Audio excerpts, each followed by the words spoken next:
Interior crocodile alligator. I drive a Chevrolet movie theater. Interior crocodile alligator. I drive a Chevrolet movie theater. What's going on, everybody? It's your boy ScowlingAl here, and I figured I'd deviate from the norm today, and as you can see, we got some musical equipment here. Rather than do one of those metal review videos that I've been getting into lately, I figured, you know, those underground bands ain't going anywhere. They'll still be there tomorrow and the next day, so why not today make some different content from the norm. Y'all know that Mike and I are in a metal band. We play in a band called ODIUM. It's like a grindcore, noise, experimental kind of project.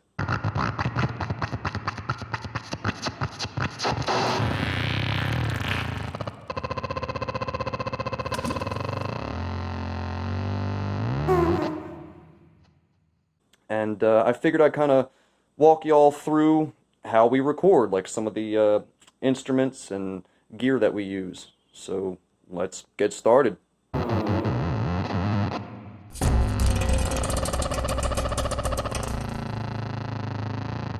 I don't really know where to start, because I'm just kind of winging it here. As you see, we got a whole bunch of shit hanging out. I got a pedal board down there with all kinds of kooky fun shit hanging off it.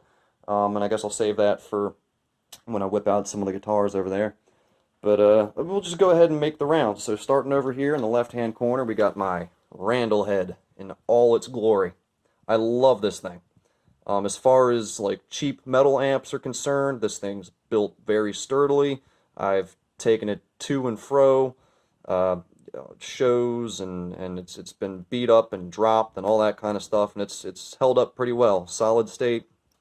RG 1003. I think I got it for like $250 back in like 2014, and I have used this amp exclusively like ever since. Like anything where I have recorded music, I have used this amp. You come over here and you got your channel selector. It's got 3 channels. All my settings that you see are left over. I was recording last night, so these are like my recording settings. I like a nice twangy clean, so I keep my gain up high on the clean channel. Normally I have the bright selected, but I was playing with my Squier last night, so I didn't really need the bright, because Squiers have like that naturally kind of tubey, clanky sound. So, anyway, move over to channel 2. I guess this is what like line 6 would call the metal channel or whatever. This is where you get all your grit, you know. Down here you get your classic rock, and up here you get your hair metal, and then up here you get your death metal, and then anything past that's just kind of noise, you know. You don't want to overdrive your gains usually. You want to keep them where you get a good amount of fuzz, but it doesn't dirty up your sound. Channel 3, I guess, is what line 6 would call like the insane channel. It's just channel 2 with a little bit more gain added. A little crisper. I don't use that channel too much. Even when I'm soloing, I usually stay on channel 2.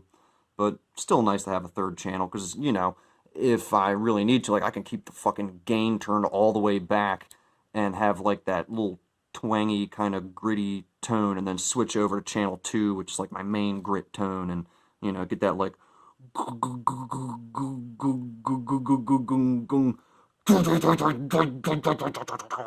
know, this you can. So going over here to equalization, I like it chuggy. That's why I got my bass boosted. I like mids. I like my shit to cut through, but not to where it's fucking ear piercing. Presence, yeah. Reverb, I don't like it sounding like I'm playing in a fucking cave, but I like to have a little bit of ass behind my playing, so I always leave it at about like 3 or so. I mean, even when you have, on this specific amplifier, on this Randall head, even when you have the reverb all the way up, it ain't that much reverb that comes packed in this amplifier. So like if I had it up here, it might sound a little bit thicker, but you won't notice too much, and that's why I just barely keep it on, so that way it's not noticeable, but there's like a little bit of nuance in there in your tone. I don't know. Just one of those things. One of those little subtle things. And I have it sitting on top of a Brugera cab. Now, this is what I use just when I'm sitting putzing around at home. When I go out and play live, whenever I play shows. It's I use the Randall head on a PVXXL cabinet, and the PVXXL cabinet is fucking cheap. I think I got the cab for like $50 used. I don't know, but I don't know. It's a decent setup. It gets me by. It's cheap, so if anything breaks, I'm not too pissed off about it. And you know, I play in a grindcore band, so like that shitty kind of grittiness is part of the aesthetic that I go for, so I don't mind it. I'm not playing like pristine fucking, you know, whatever. So I like my sound. That's my setup. Randall, PVXXL on the streets, Brugera in the sheets.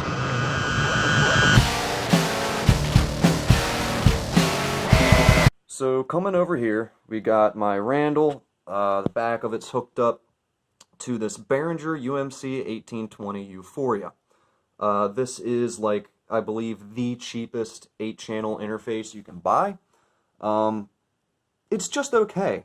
I don't like it and I don't hate it. I want to upgrade, but this thing is getting me by for now. You know, it's got the 8 channels, whatever. My biggest qualm with it right now, I don't know if it's literally an issue with every single 1/4-inch adapter I buy, or if it's a problem with the headphone jacks, but they always crackle. Like, if anything happens to the fucking headphone cord, like if you're moving around, you're head banging or whatever while you play to keep time, and the shit's doing this, it'll cut out, it'll crackle, you'll randomly be listening to stuff in mono, you won't be able to focus on the metronome.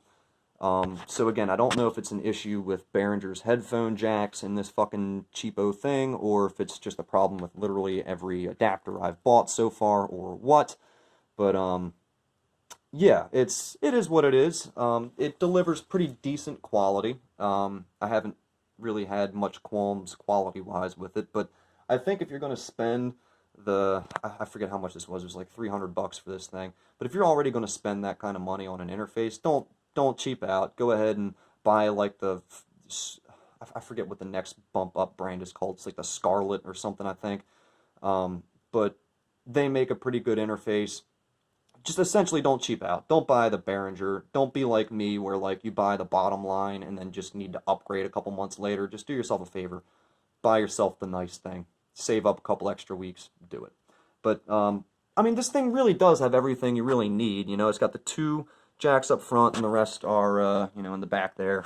You got the 48-volt phantom power, and you can differentiate between line and instrument. You got pads, so like if you're recording drums and you got the bass drum mic like right there on the fucking bass drum, and you got the volume turned all the way down, but your fucking drums are still clipping, you can hit that pad thing, it'll bump it down a couple extra decibels so you can, you know, get some volume out of it. Yeah, I mean, 2 separate headphone jacks, that would be nice if they worked properly in my case.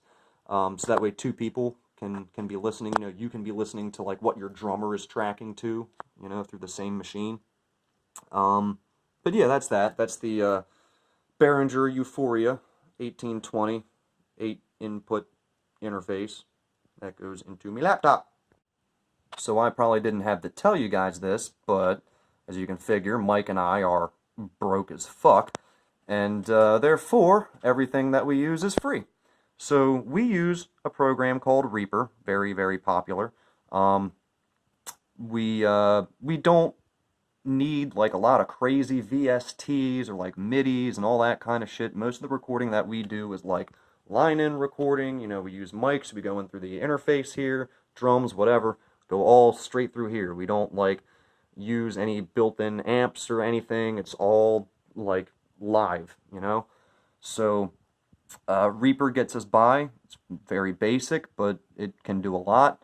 I'll start us off with a new project here. So this thing is called Osseo. Like if I wanted to, the software that runs off of, the driver, it's an Osseo driver. So what I would do is go down here to Preferences, and in here there's scroll down Device, and you can pick what device you want to use. If I wanted to listen to my speakers, like my computer speakers, I'd use the Direct Sound, and that's using my sound driver that comes, you know, sound driver of my laptop. If I want to listen to our recordings through the interface, come down here to Osseo, and there it is. It's not turned on, so it's not reading it, but this first would say input 1, and this last would say input 8, signifying that you can have 8 differentiated signals. But yeah, that's that. When I want to go to add a new track, you just right-click, add new track, you record. I don't have my Audio running. Well, here, we'll do it without the Audio. We'll pretend like the Audio is doing it. So here's the direct sound. We'll record with my webcam microphone.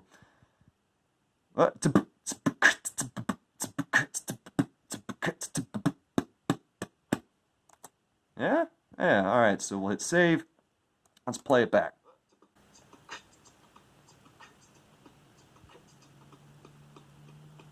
Yeah, so just pretend that the webcam microphone that we used was this thing with 8 microphones, you know, plugged into it.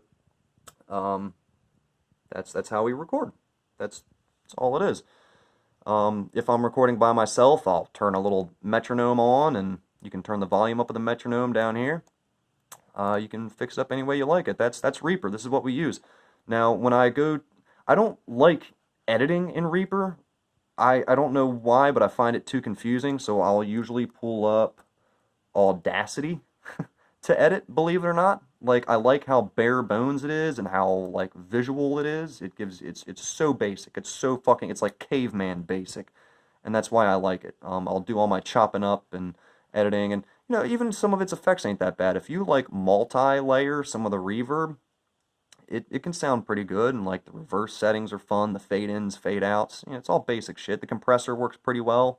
So, yeah, usually when I go to add, like, basic effects, that's where I'll go. I'll amplify it, I'll add some bass, I'll compress it, and maybe add some reverb. And, you know, I'll apply a limiter if there's, like, shit jumping up way too high in volume. But, that's it. That's what we use to record.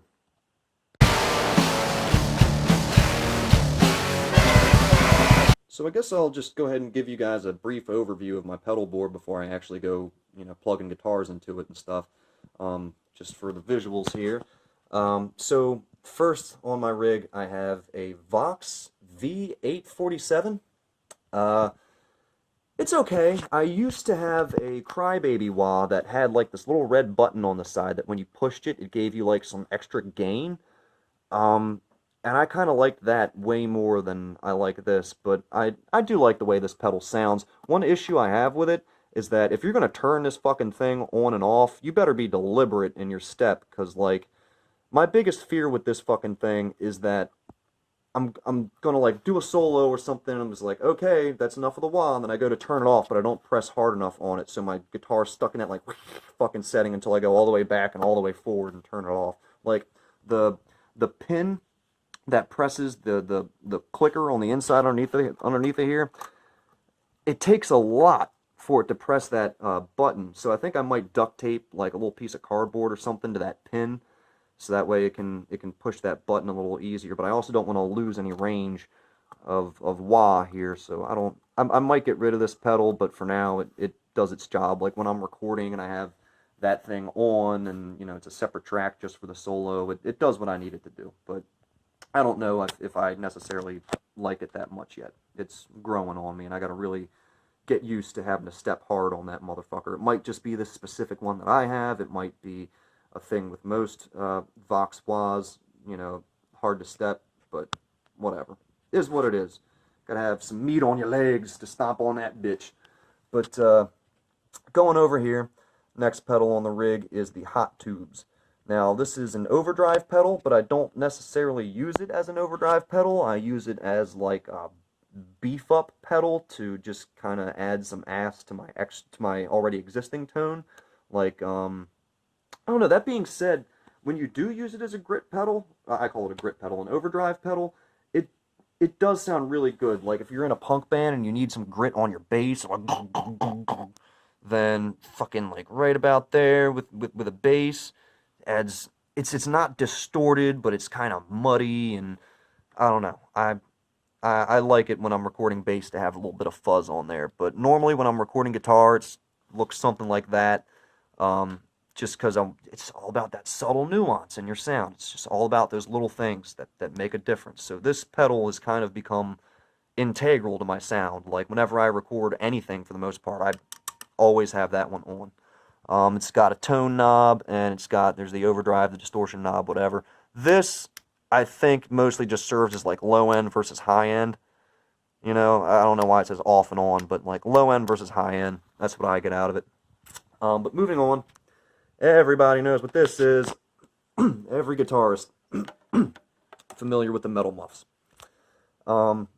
Good pedal, whatever. I don't actually use it for playing metal riffs. I mostly only use it for when playing like a solo or something and need a lot of extra like distortion, gain, whatever.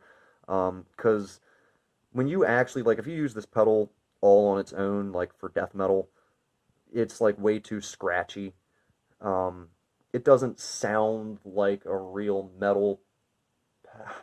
It's hard to describe. You'll see when I actually plug into it. The pedal needs a little bit more ass, but like for soloing and stuff like that, to kind of get your high end up above the rest of the instruments in the orchestration, this pedal does a good job of that. Good solo pedal. It also has that high-end boost for like an extra, you know, I don't use that because I already consider this a high-end enough fucking pedal, but there's that. Going over here is probably my favorite pedal. I got my Guitar Disruptor by Electro Faustus, and this thing, it's kind of like a dead 9-volt battery emulator pedal thing. Like, it has this harsh limiter on it, where once the sustain of your note starts to drop, it'll make it sound like it just short circuits out. Like, for instance, let's say you pull a note and it's, well, once the volume of that starts to drop a little bit, that harsh limiter will kick in, and it'll make it sound like your guitar is just shorting out, like, and it'll just stop. So it cuts sustain like completely out of the equation, but it does it in a really fun way. Like, if you want your guitar to sound like a robot short-circuiting, it's pretty cool. And it's also an octave pedal. Like, down here, you get, like, the sub-octave, and all the way up here, you get just... You know how it works. I like how they call it the signal disruptor, because this, you can still make heads or tails out of what you're playing, but you fucking flip this thing, and it is noise central, baby. It is just like no matter what the fuck place you're playing on the neck, whatever, it's garbled. And I love it, because I'm in a noise band. So, whenever we end a song or something, I'll click this bitch on, and then I'll click it off, and we'll go into the next song. Or I'll have this fucking octave all the way up, and I'll click it and go into a solo or something real quick. It's just a really, really fun pedal. It's like $45 pedal. Highly recommend it. It's like the funnest thing I've ever played. But we get that, loops around over here, to my Vigilante pedal. This is a chorus pedal, and probably the most subtle pedal I own. Because you can turn these settings all the way up, and it'll be just like, if a chorus pedal is made to like make your tones sound like more watery, you know, then this is like just turning a faucet on barely and letting the water just kind of like drip out. Like, this is a pedal that doesn't make too much of a big deal out of itself, and that's actually why I like it, because I want a little bit of that watery sound, and I want a lot of control over it, but I don't want, like, I don't know, I don't want the pedal showing through way too fucking much. That's just me. I'm a nuanced kind of guy, you know. I don't know what else to say. You'll see when I plug into it some of the tones I can get out of it. Going over here, we got this Sonicake pedal. That's fun as fuck. It's just a multi-effects pedal. You got like phasers. You have this like detuner setting thing that, like, when you play, it just makes your shit sound garbled. It's kind of fun for noise, or making it sound like you're getting invaded by fucking aliens. I don't know. But you go over here. I bought it for its lo-fi setting. Lo-fi is lots of fun, and it works pretty well, and you have control over it here. You got depth and rate. Yeah, which I guess when you're on the lo-fi setting translates to like low and high, and then the amount of like lo-fi. you know, like how shitty you want it to sound. But this pedal's a lot of fun. Going over here, we have a $200 fucking reverb pedal, but I am absolutely in love with this. This is like my second favorite pedal after the guitar Disruptor. The Atronomer, it's a shimmer pedal. That's what the glow is up here. And it works really weird. So you got this, which is the first setting. That's all these, is that. And then you turn this one on, and it's the bottom. So with both lights on, it's just the bottom. So top, bottom. And like if you do this, the pedal's just off. So it's really fucking weird, and it takes some getting used to. But you know, you got mass, which is your wet and dry. You got glow, which is the glow, which is, sorry, I'm looking through the phone and not what I'm actually doing. I'm a dumbass. But glow, which is the amount of shimmer that you want, the like undertone. And then travel is the amount of actual reverb, like how long the notes sustain for. And then it's fucking Velcroed, but you can see over here, top, bottom. But it's got a couple different settings, and it's just different reverb settings. But they're all cool. They're all really unique to this pedal. Like, you're not going to get shit that sounds like what this pedal has from any other pedal, at least from what I've experienced so far. But they have like this Alpha Centauri setting and this Orion setting and this and that, and you can just really customize shit any old way you want. So that's my pedal board. It's on a Gator pedal board I bought like a couple days ago. That's why my pedals look like shit. But it's also kind of a odd layout that I have them in right now because I have odd shaped pedals. But I'm working with it. Looks like shit now, but it's functioning, and that's my fucking rig.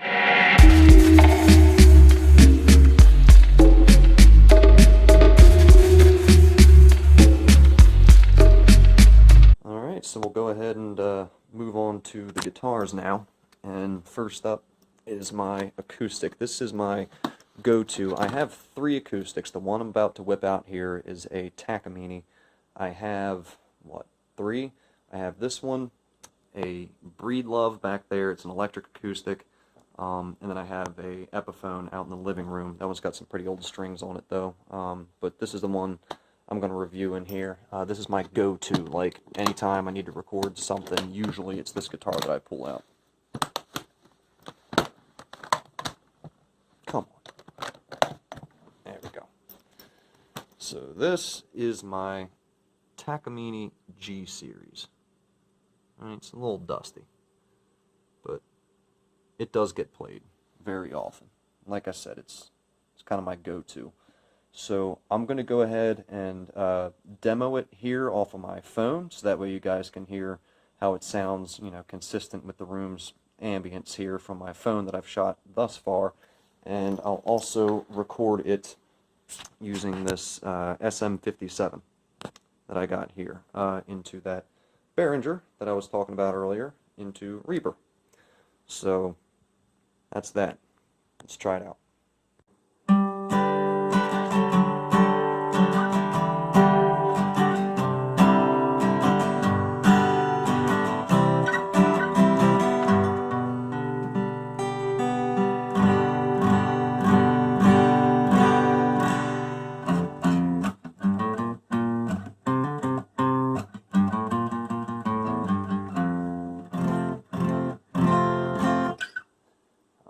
Very nice full tone, not too light and tinny, but also not too bass heavy. I think it has a nice equilibrium in tone and everything. Let's see here.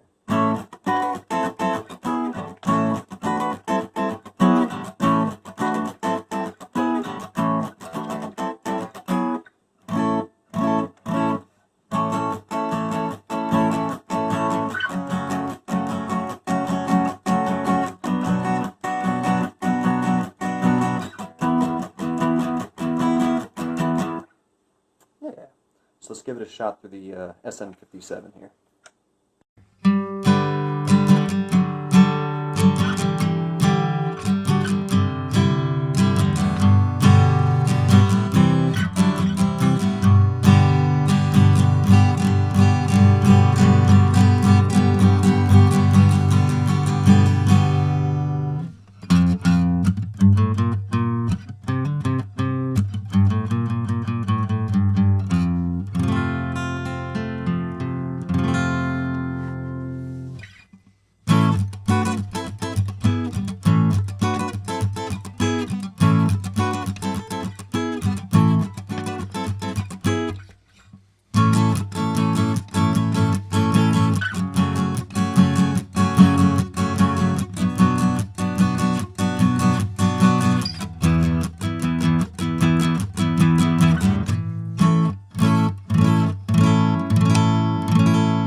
Anyway, next up on the menu here is my 7-string, and this is my go-to guitar when it comes to most of my death metal bullshit. Like, I don't know, I use it for when I play live in ODIUM. I've used it for basically every other past project I've ever been in, metal-wise. Only as of late have I been writing more metal with like my 6 strings and stuff. But as you can see, it's got like all kinds of shit. This was like my 3rd guitar that I ever bought in my life. I got like my first guitar was a Fender, well, it was a Squier, little piece of shit, like $100 Squier, but that guitar got me through a lot. And then I got a little Gibson, or an Epiphone SG, and then I got this thing, because I wanted to play metal. When Mike started introducing me to metal, I really wanted to be able to keep up and write some chuggy shit, because I liked what I was hearing, and thus, this is what came to be. So I got stuff back from like 2009, like lyrics from old songs and stuff written on here, bands that I went to go see back then, signatures and shit like that, you know, whatever. But let's get into it. So can I get a drum roll, please? It is a, oh shit, it is a Schecter. And I know a lot of people probably went like womp womp. I don't know why. I like Schecter a lot. I don't know why the hell they get so much hate. This thing is a pretty standard guitar. It plays really fucking well, has a really nice crisp tone. It's like standard scale length and everything. I don't know why the hell people have a problem with them. I have absolutely no qualms. This thing has been through so much shit. I've dropped this thing. I have like gotten angry and thrown this fucking thing. This thing has gone all over the place and has lasted me like literally a decade. So with like, I haven't had to replace anything. I mean, I should. Like, there's some stuff that's starting to rust that I probably really should replace soon. But I mean, this guitar is no qualms, no qualms. But you know, what does it have in them? I think it's 81, 85 EMGs. It's the Schecter Diamond Series, Damien Elite 7. Cool little inlays there. You got your standard little toggle switch. You know, as you can see, it's been through some shit. Let's give it a shot. Okay, so of course, first I gotta show off my clean tone. You know, channel 1, don't have too much gain on. I don't have the bright turned on or whatever. So this is the clean.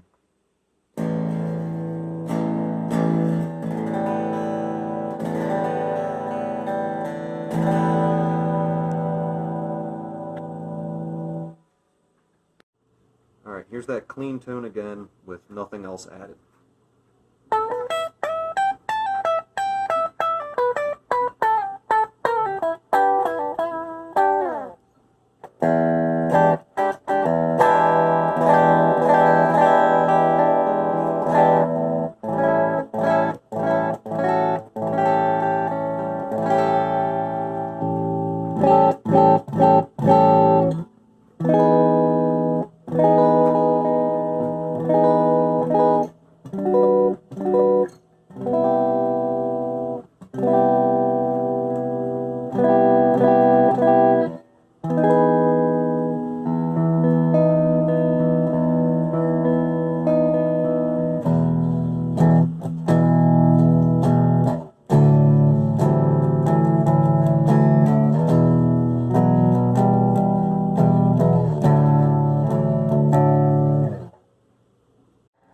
Here's a little bit of that crunch tone.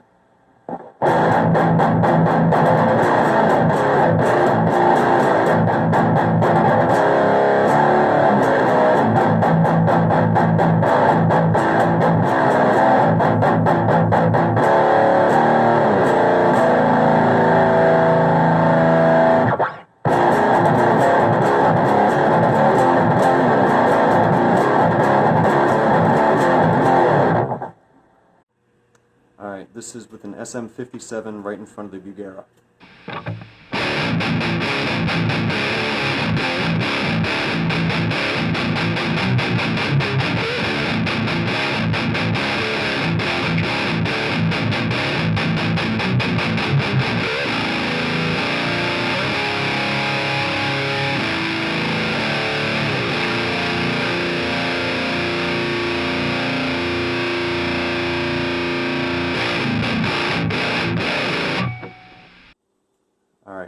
going straight into the Behringer.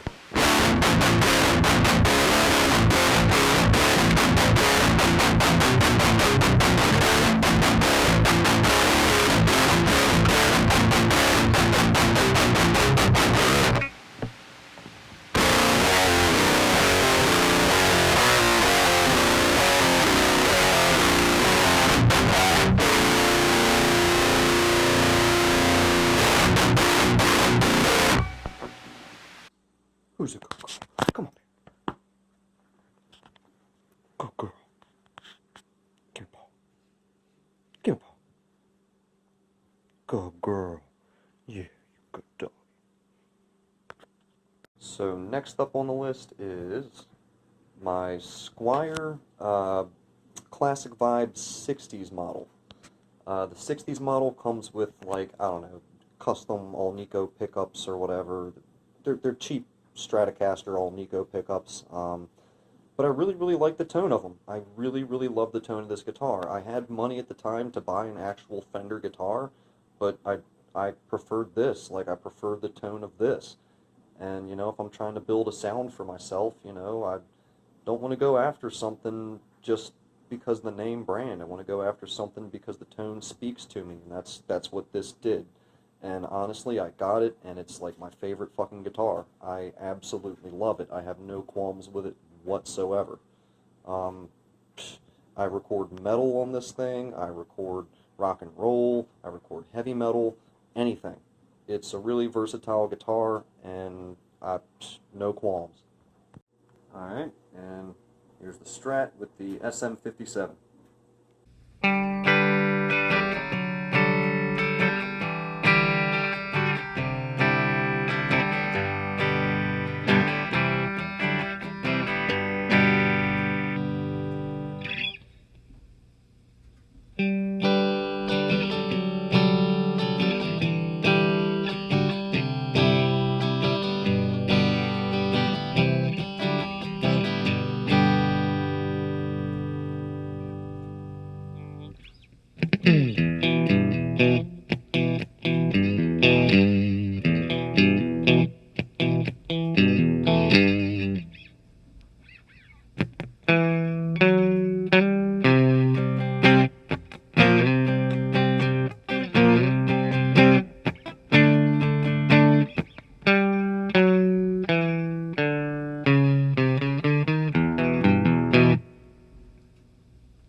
So here is the Squier's clean tone, straight into Reverb DI through the Behringer.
here's a little bit of grit off of channel 2, DI'd straight into Reaper off the Behringer.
And here's my metal tone DI straight into the laptop.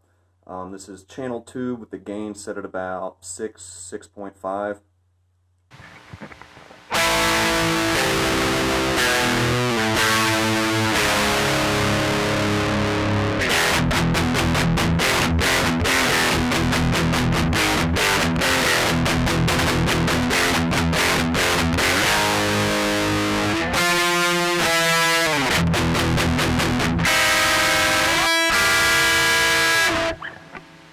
Anyway, next up on the list here, in terms of guitars, we have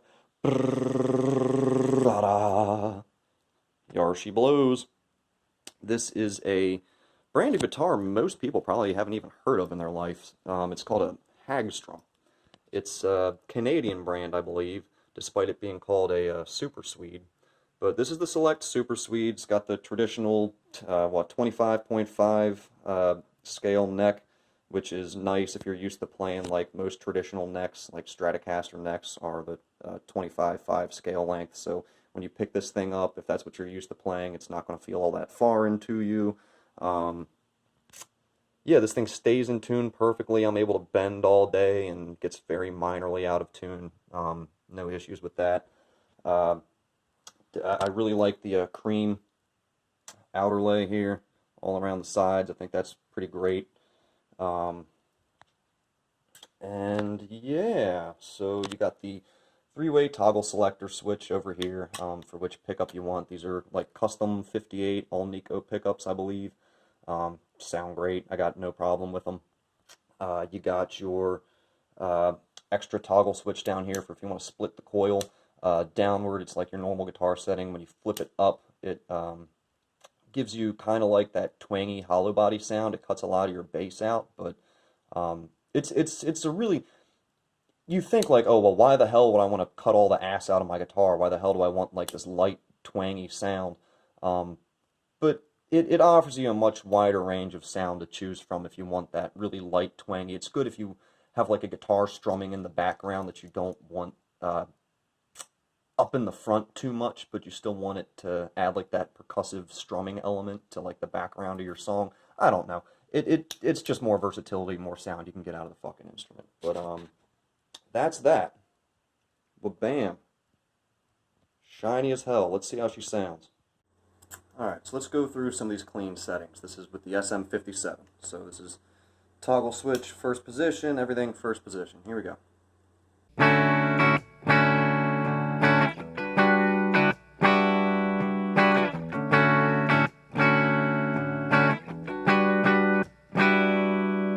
Second position.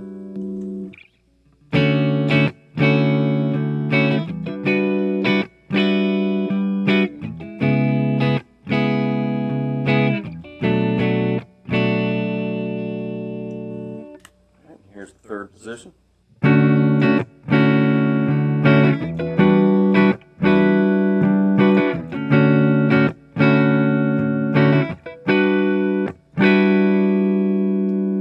So I'm going to go back to first and compare that to the coil tap. So here's our first tone again. And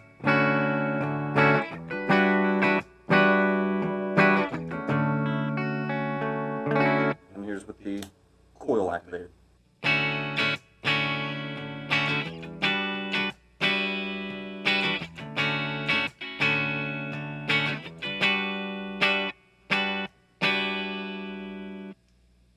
Setting number 2 again.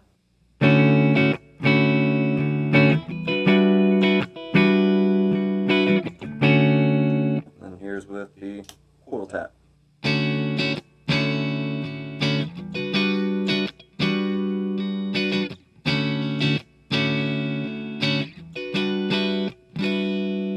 Really like this one.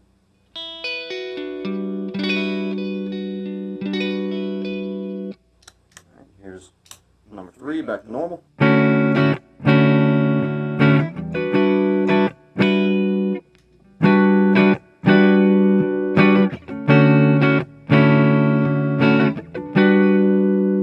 here's with the coil tap.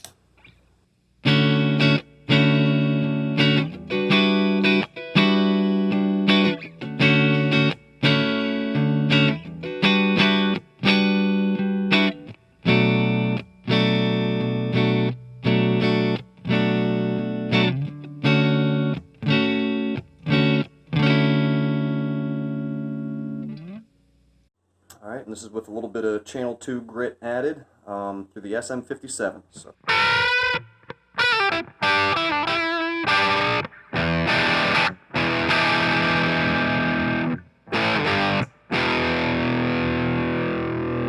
So that's number 1.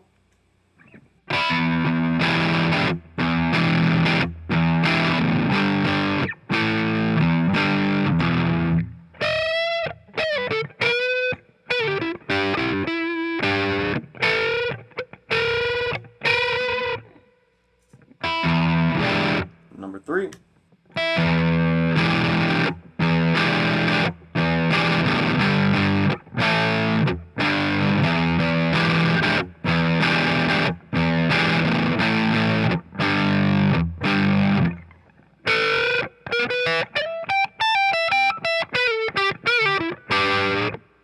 Alright, and this is going to be all that same shit, only I'm going to differentiate with the coil tap. So.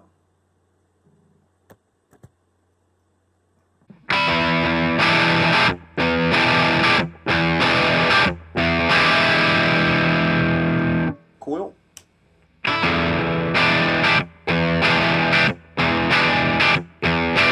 So, back to the normal.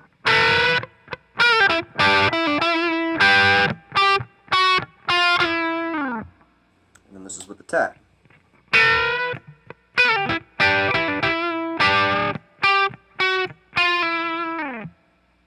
Right? Channel 2, or setting 2.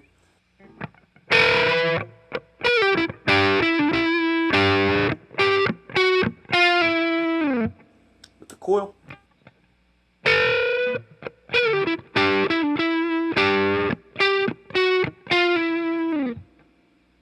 Number 3, normal.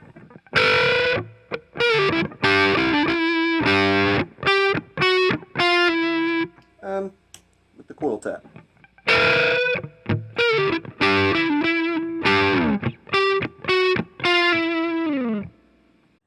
But can you death metal with this thing? Let's find out. This is still through the SM57. My gain is on, I'm on channel 2, gain's about 6.5.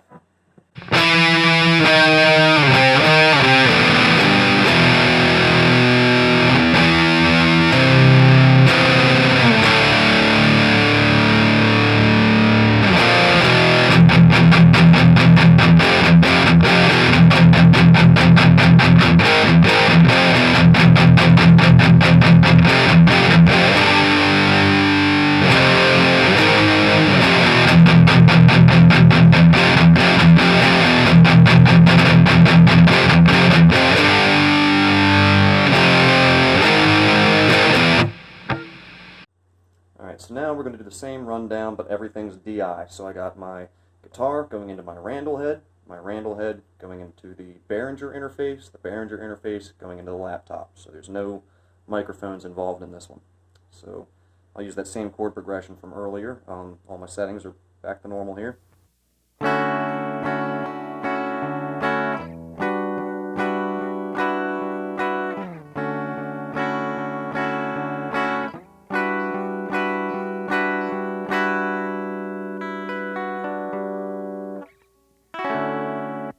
Here's number 2.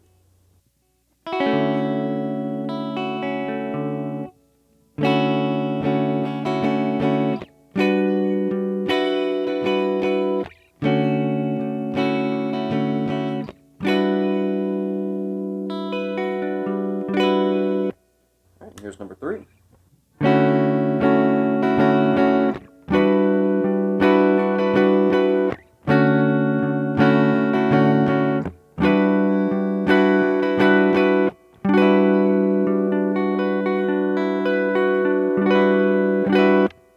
Alright, now I'll differentiate with the coil split and everything. So here's the first setting again, back to normal. Alright,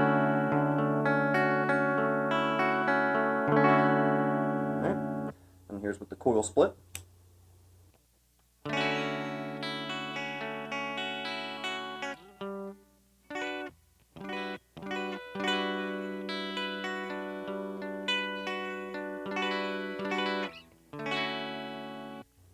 So here's setting 2, normal. And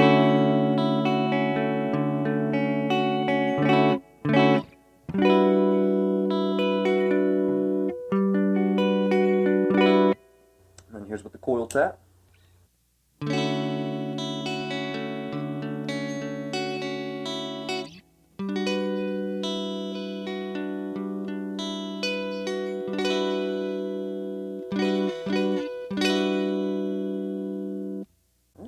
Here's number 3, normal.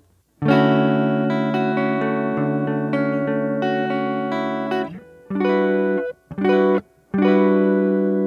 then with the coil tap.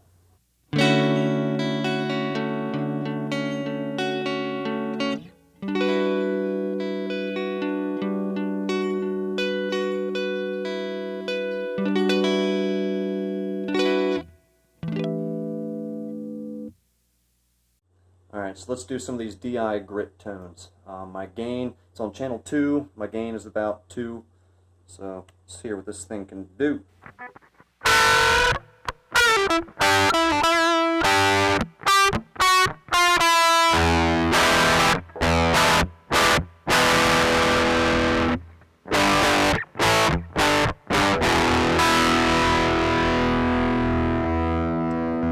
Setting number 2.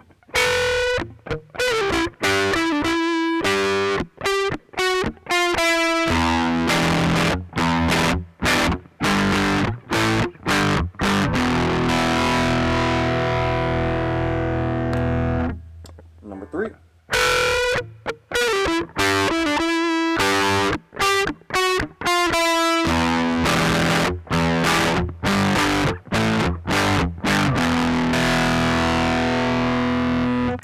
Now I'll do it all again, comparing it to the coil taps. So this is setting number 1 again.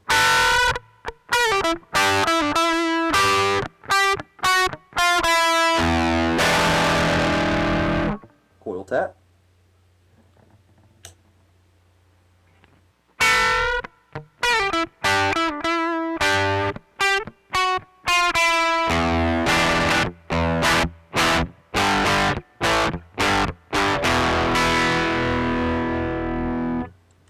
Setting number 2, this is normal.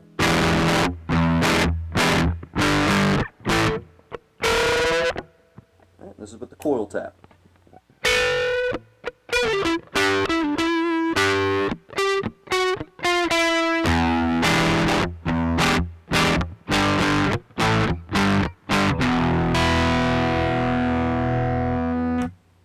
Setting number 3.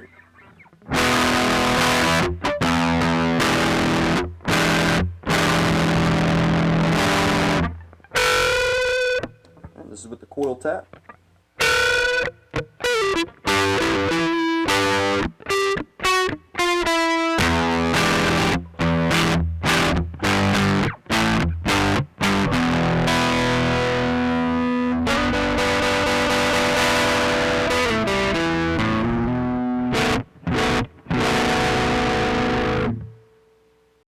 Alright, let's see if we can get some decent metal tones out of this thing. I'll just play an ODIUM song here.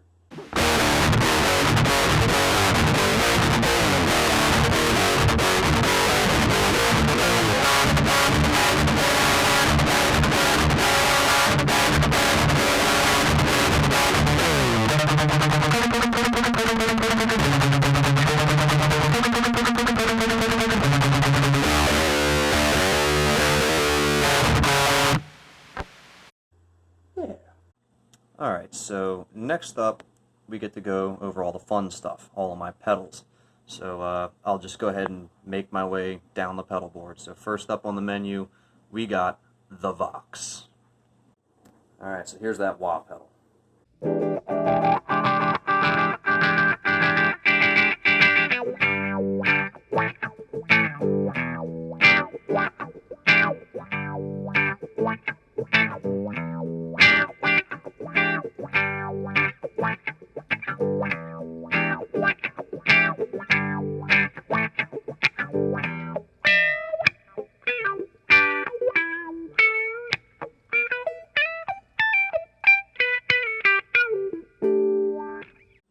And what do we have here?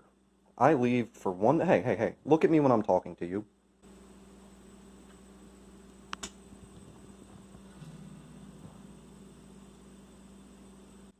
Okay, that's fine. You can do the gear review. Alright, next up, we got the Electro Harmonics Hot Tubes. Like I mentioned earlier, this is my favorite pedal on my pedal board. It's like essential to my tone. I usually almost always have it on when I'm recording. So I guess what I'll do is I'll start kind of with the tone down and with the overdrive all the way down. And I'll leave this part on because this is like the majority of the pedal, like where the pedal gets its fucking sound from. So I'm just going to leave this on and play with these two. Okay? So that's just a volume knob. I'm going to leave that the way it is. So let's get it on here. Alright, so this is with the hot tubes turned on, tone all the way down, overdrive all the way down. Alright? It's my guitar, everything's set on normal. Everything's good to go. So I'm going to turn up the tone. Tone's at about 25.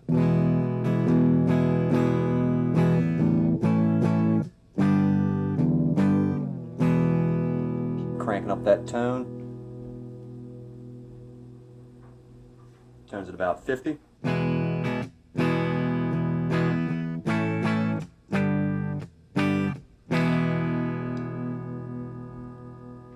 Tone's at about 75.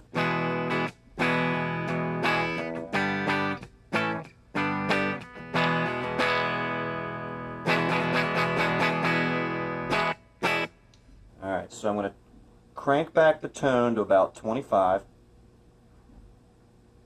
and I'm going to put the overdrive at about 25.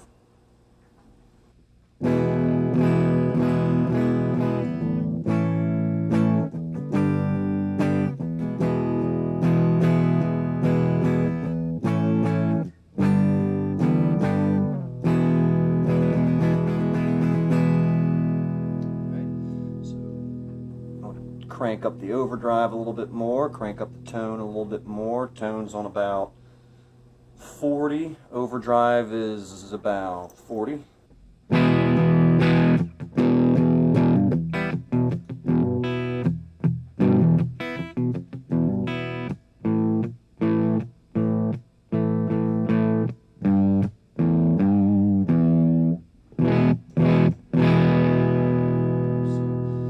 Going, a little bit more tone. Tone's at 50. Overdrive is about 55.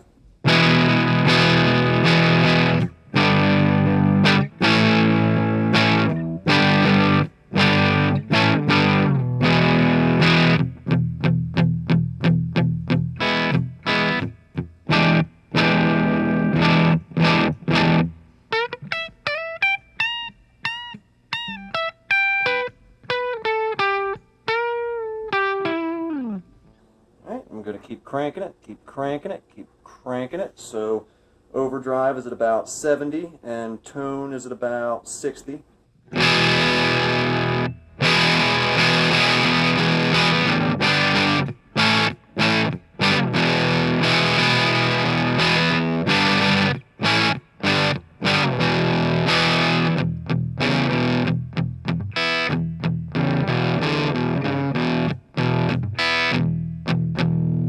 And now, tone's on 75, distortion all the way up.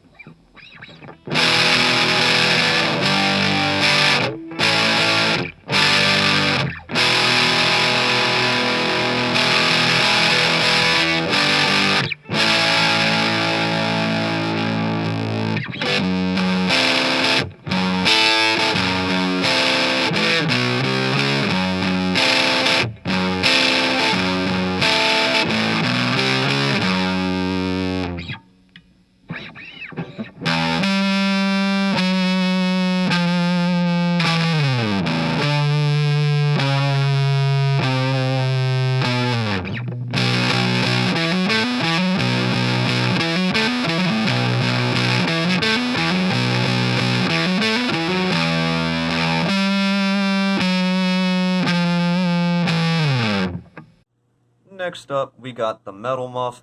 Everybody knows what the fuck a Metal Muff does. It's a traditional distortion pedal. I'm not going to spend too much time on it because, I mean, this thing has been reviewed to absolute hell and back.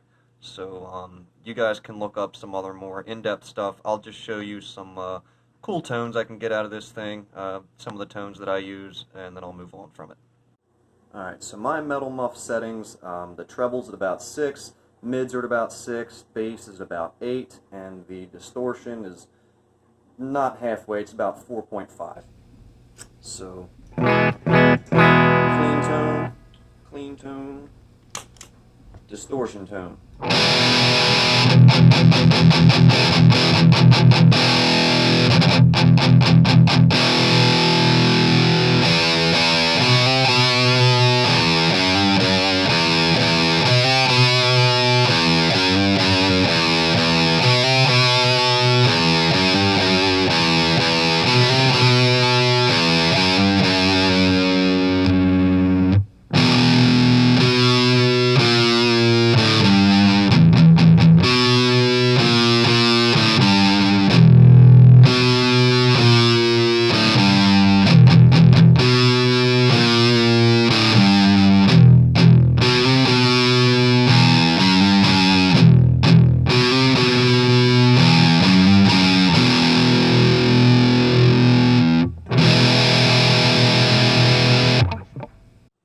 Alright, so next up on the list is the Guitar Disruptor by Electro Faustus.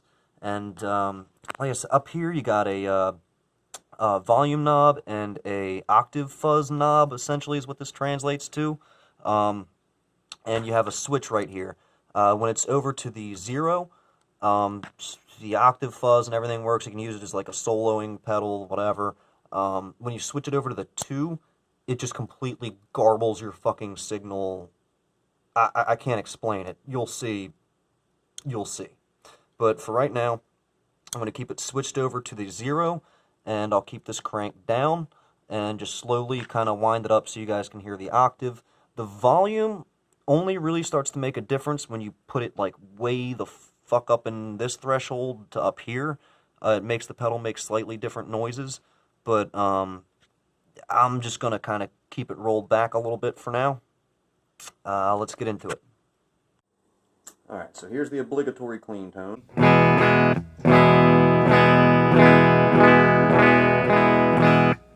And here's the Guitar Disruptor, with that dial on the right hand side turned all the way down.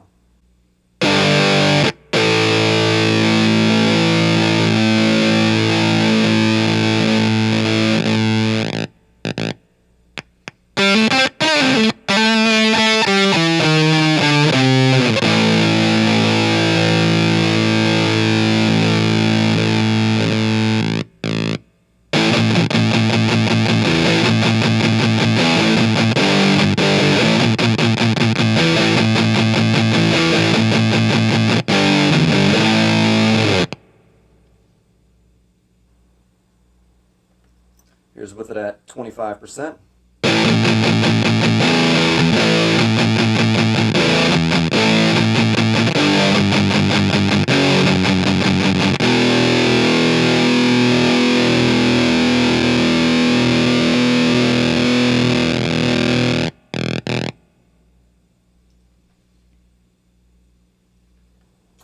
Here it is at 50.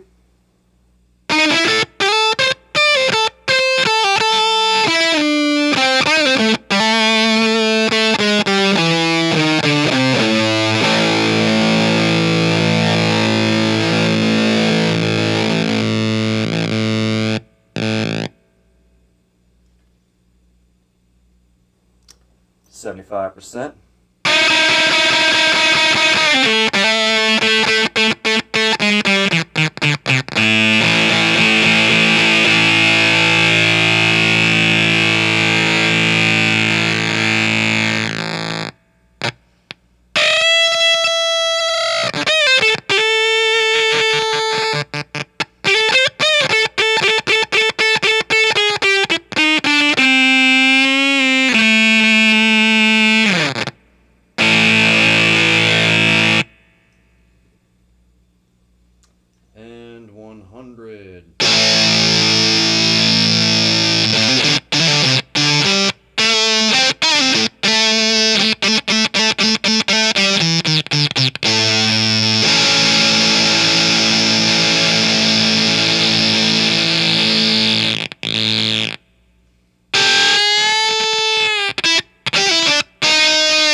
Alright, now we're leaving Guitar Disruptorville and headed over to Outlaw Town. This is my Outlaw Vigilante pedal. It's a chorus pedal. Like I said before, it's pretty subtle. This is a volume. The level is a volume. Depth is depth. Rate is rate. You guys get it. I'll leave everything down like this. And my level, I guess, will just kind of stay roughly the same, right about there. And I'll just crank these two up as we go. Okay? Alright, so here's my clean.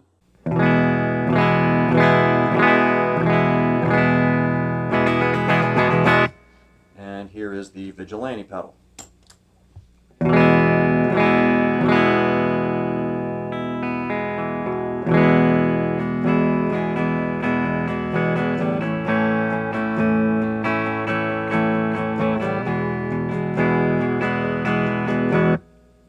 Like I said, it's an extremely subtle pedal. I mean, right now I have everything turned down, but I mean, like, off, on, off, on. So the wateriness of the pedal hasn't really kicked in yet. I'm going to turn the rate to about 30 and the depth to about 30 as well.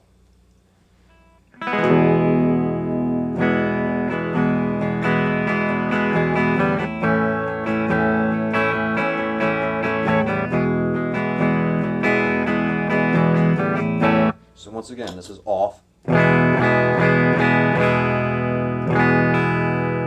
this is on.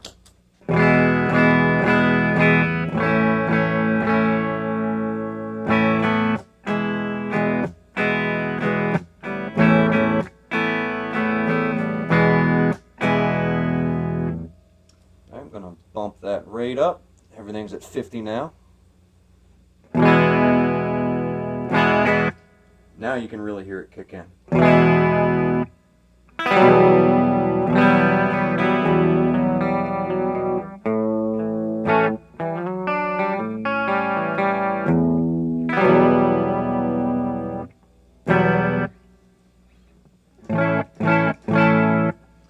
Bring the rate up. Now everything's at about 70. Do that chord progression from earlier just because I like the way it sounds.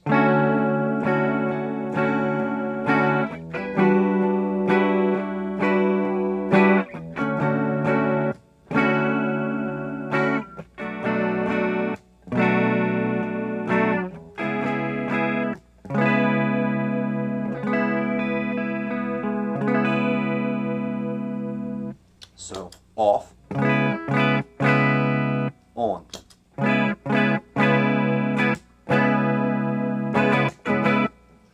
And so now I'm just going to bump everything up. This is with all the settings.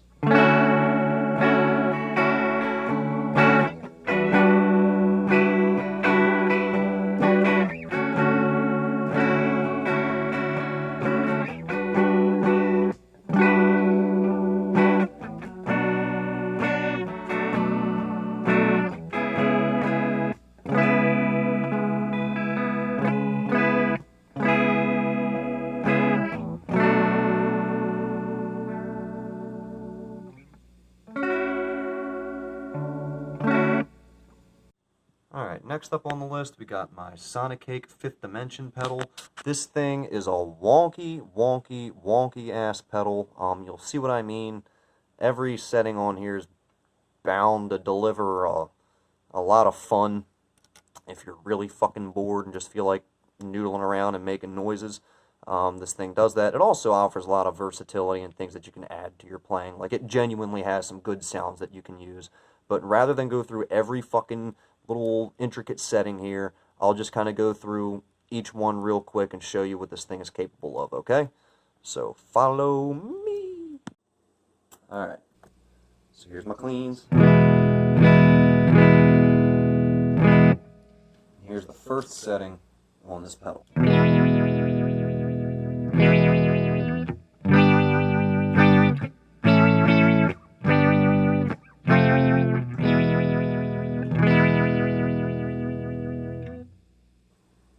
Setting number 2.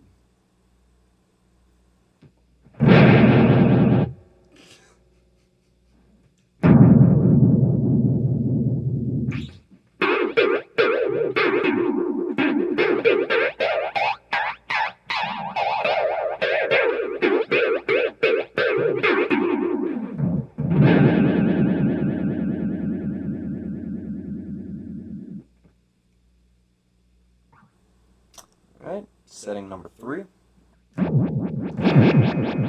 Oh god, it's even worse than the previous one.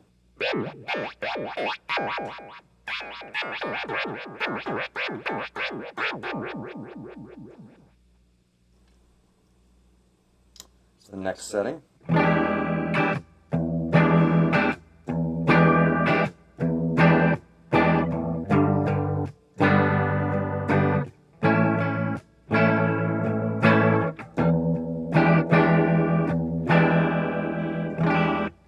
Nice watery little setting there.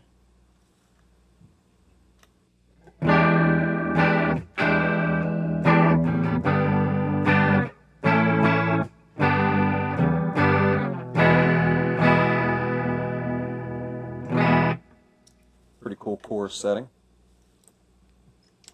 Let's see what this does.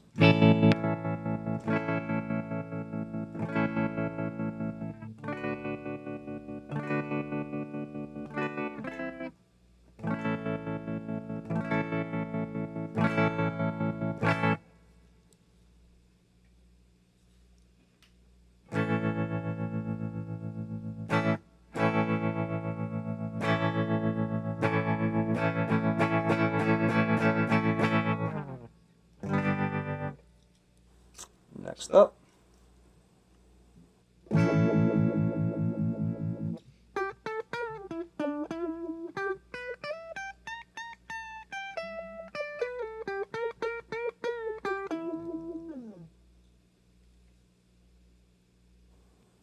next.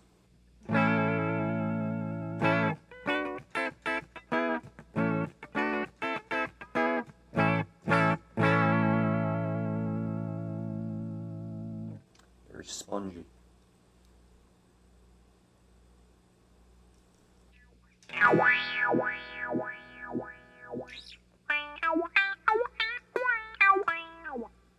Auto Wah. And the last one is that lo-fi setting that I really like.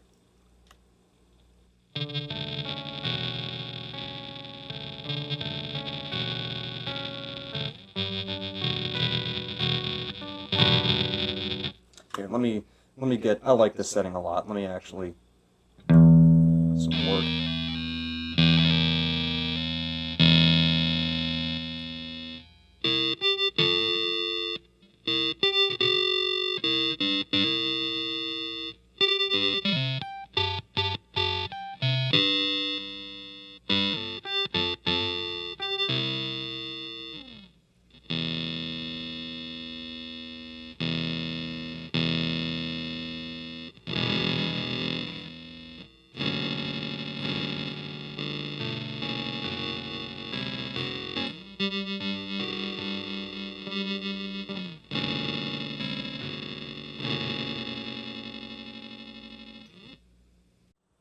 Alright, next up on my board is the Atronomer V2 pedal by Matthew Effects.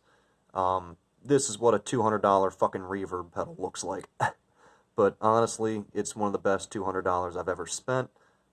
Thing sounds great if you're in a band where you're like the lone guitarist or whatever and you need to kind of make it sound like an entire band is backing you up. This thing really, really does it. It really fills out your sound. And as I said earlier, on the side it has these top and bottom settings, 3 for each. It has like the Canis Major and Cirrus Minor and all these weird fucking settings. It's just different reverb. I'll go ahead and show you guys around with it a little bit more. Okay, so that's my clean tone. We have mass, glow, and travel. Mass is wet, dry. Glow is the amount of like undertone and overtones, I guess, that are added behind your shit. That's the actual shimmer. And then travel is the actual amount of reverb. So right now, I'm going to turn the mass to about, I don't know, 15, the glow to about 25, and the travel to about 25.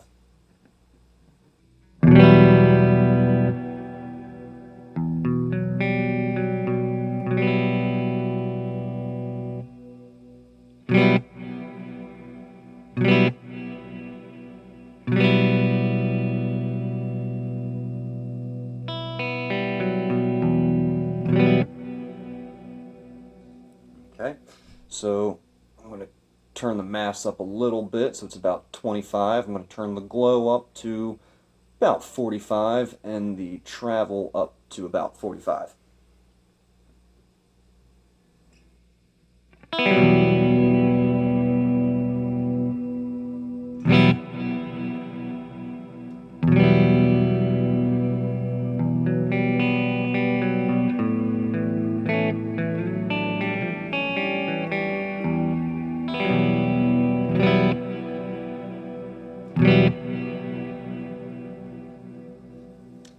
So I'm going to turn that glow up some more. I'm going to turn the glow up to about 60 and the travel up to about 60. The mass is still at about 25.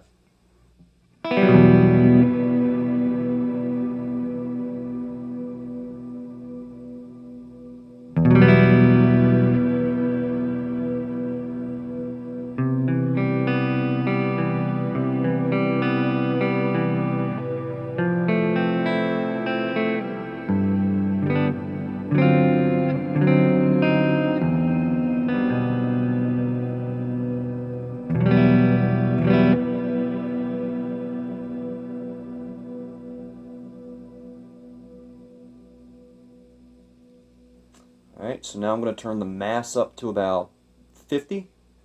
I'm going to turn the glow up to about 75. And this thing can reverb indefinitely. If you turn the travel all the way up, it'll sit there and sustain forever. I got the travel at about 70. So mass is at 50, glow 75, travel is about 70.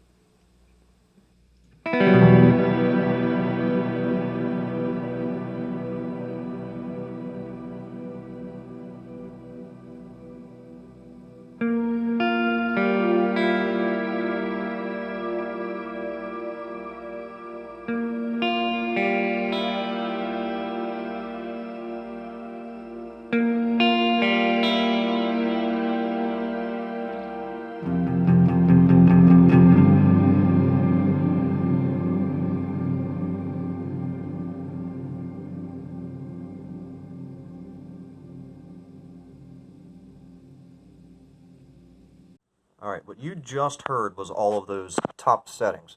I'm going to go down here to the bottom ones by clicking... my pedal is on. Okay, so click this, and now I'm working with the bottom here. It switches the pedal from these to these. So I'll show you some of these settings. Alright, obligatory clean. Alright, and here is the pedal. Turning the mass up to about 15, glow to about 15, travel to about 15.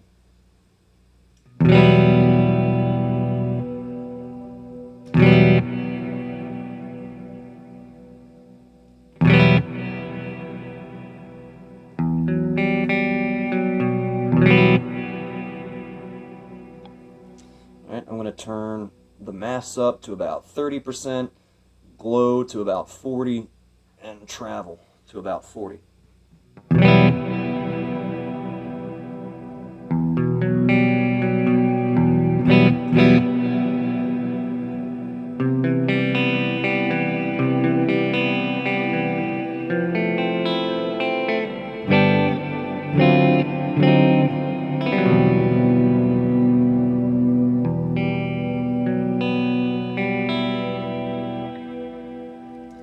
Alright, going to turn the mass up to halfway, going to turn that glow up to about 60, going to turn the travel up to about 60.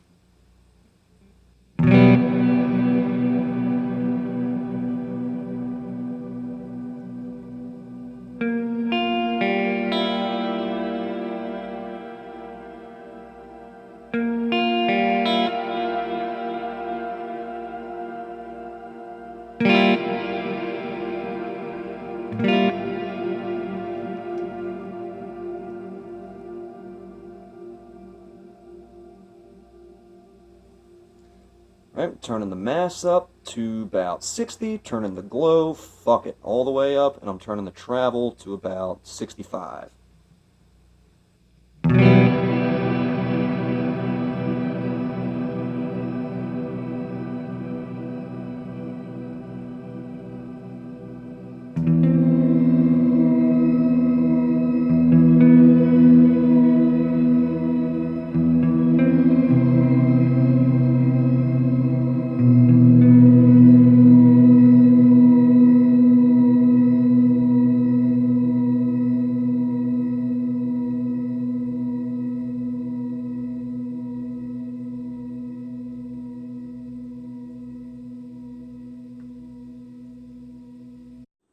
Alright, and y'all pretty much have it. That's my setup. That's my rig. What you guys see here is what I do whenever I record practically anything. I use Reaper, and I export what I do in Reaper into Audacity and edit it from there. And, hey, do you think we did a pretty good gear review today? You think these people like my shit? No? Probably not. You're right, why should I care?